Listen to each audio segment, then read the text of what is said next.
Cette émission comporte un langage explicite, pouvant ne pas convenir à certains téléspectateurs. La supervision des parents est conseillée. Alors, mesdames et messieurs, bienvenue. Aujourd'hui, nous allons rire un peu. Ici, évidemment, dans une des bâtisses où j'avais mon stock, qui a presque tout été détruit, il est resté des choses, évidemment. Ça n'intéressait pas les voleurs. De toute façon, ils n'ont rien pour les faire jouer. Ça, c'est ce qu'on appelle des reel-to-reel. C'est des recordeurs à bobine magnétique. C'est des signaux magnétiques qui étaient sur ces rubans d'un quart de pouce. Celui-là, il y a un quart de pouce. Certaines bandes ont 2 pouces dans les équipements de studio que j'avais. Exemple, l'Otari 24 pistes. Ça, c'est le début des années 80. Je travaillais avec ça. L'ancien système de surveillance des radios, c'est pas d'aujourd'hui que je travaille là-dessus. Je suis radioamateur diplômé. J'ai fabriqué des transmetteurs, j'ai fabriqué des récepteurs, modifié des appareils de réception et de transmission. Ces bandes-là, c'est des bandes des années 2012. Ceux-là, ils ne sont pas si vieilles que ça parce que le nouveau système il a été construit en 2016, décembre. Alors, j'en ai 2 ici. Là. Ça contient les émissions de Jeff Fillion. À l'époque, sur Radio Pirate. Après son congédiement de Radio X en 2005, ces bandes-là étaient reliées à des récepteurs. C'est des équipements qui sont dans une bâtisse de 7 étages hors terre et 4 étages sous terre. Cette bâtisse-là contient des milliers de magnétophones pouvant enregistrer à 4 pistes. Ces enregistrements-là, je viens de les retrouver. Ils étaient ici à l'endroit où mon stock a été détruit. Ça pouvait rester enregistré pendant longtemps, autant que c'était gardé dans des conditions particulières. Eux autres, ils ont vécu le froid, et c'est surprenant, l'audio est bonne. Alors, le système de surveillance des radios était nord-américain, contenait l'Amérique du Nord surtout. Les radios de toute l'Amérique du Nord étaient enregistrées. Maintenant, c'est le monde entier. Il y avait à peu près 12 000 stations de radio. On a beaucoup d'informations sur ces bandes. Alors, évidemment, il y a au-dessus de 9 millions de ces bandes qui sont entreposées dans une bâtisse, qui vont être transférées en numérique, ce qui en vaut la peine. On en a foutu beaucoup à la poubelle. Alors, ce qui est le fun, c'est que ces 2 bandes-là, que j'ai dans les mains, ont été travaillées, ont été numérisées par 2 de mes employés. On a sorti des choses de Jeff Fillion formidables en 2012, en 2013 notamment. Le nouveau système n'existait pas, mais l'audio est encore bon. Même si ces bandes-là ont vécu le gel, ont vécu les vandales, ont vécu à peu près tout dans la bâtisse ici. Alors, on a fait un petit topo. On a fait un petit mélange. Alors, tiré de ces bandes-là, incluant le nouveau système, bien, le nouveau système, évidemment, il est numérique. Il est bon pour enregistrer 32 milliards de communications simultanément dans des immenses serveurs. Je vais peut-être en parler à un moment donné. Là, pour le moment, j'en ai pas le droit. Même si j'en suis le créateur, ça ne m'appartient pas. Je l'ai créé. Il y a une partie qui m'appartient, le reste ne m'appartient pas. C'est immense, c'est gigantesque, et là, c'est le monde entier. Alors, on enregistre à peu près 24 000 stations de radio sur la planète, sur l'Internet. Il y a des Comrex qui ont été interceptés aussi. C'est un système très intelligent. Il y a une intelligence artificielle.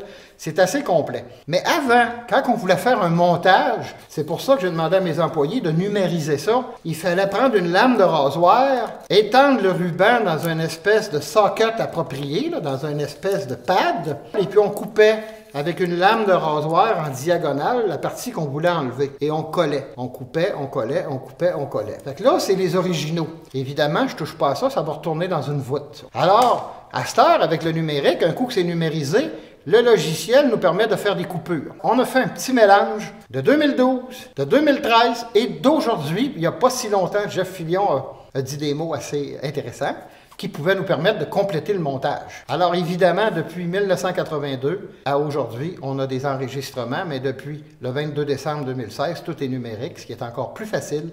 La qualité audio est meilleure. Mais on a jumelé ça, on est reculé dans le passé parce qu'il y avait des événements sexuels assez marquants. Alors, on a mis à jour l'enrectomisation de Jeff Fillion. Vous allez entendre Jeff Fillion se faire enrectomiser. Puis je pense qu'il le mérite. Il le mérite, mais c'est humoristique. C'est ça que ça prendrait à la radio. Quand Denis Gravel parle de pénis, qu'il parle de toilette, quand ils vont aux toilettes, puis qu'il dit « je fais un Hiroshima dans le bol, dans la cuvette », là, mais c'est lui qui l'a dit, j'ai pas pris ça nulle part. Là. Les animateurs, des fois, nous font rire, on est pliés en deux. C'est ça que ça prend. Mais sans méchanceté, avec humour. Alors, ça a pour titre l'enrectomisation de Jeff Fillion.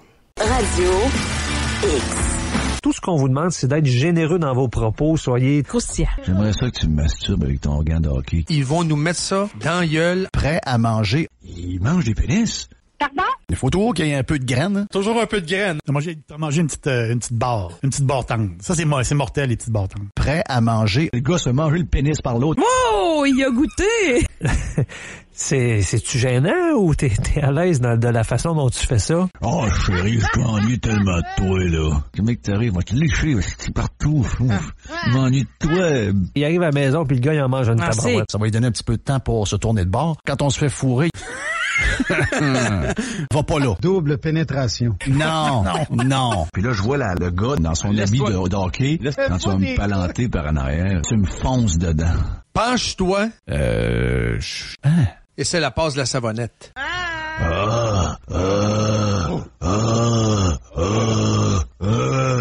Ouch! Ça vient de rentrer, là. Wow. Oui. Une fusée dans le derrière. Est-ce que t'aimes ça? Oui.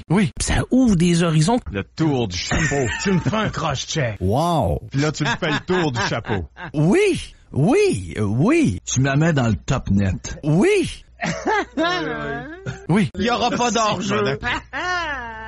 Quand arrive le moment fatidique, là, où tu exploses, là. Extraordinaire.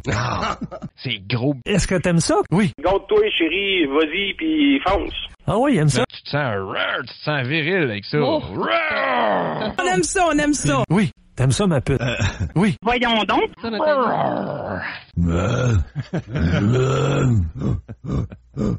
Oui.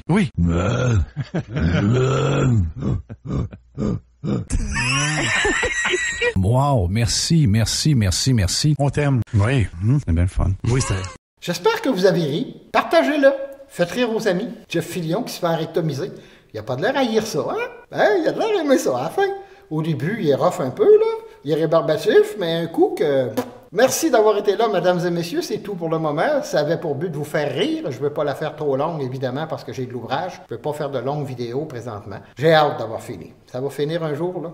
J'ai hâte d'avoir fini tout ce que j'ai à faire pour être capable de jouir de tout ça, du moins de ce qui me reste. J'ai eu beaucoup de plaisir à faire ça, mesdames et messieurs. Merci d'avoir été là. J'espère que ça vous a plu. En attendant notre prochain rendez-vous, je vous dis à la prochaine, si toutefois tu le veux.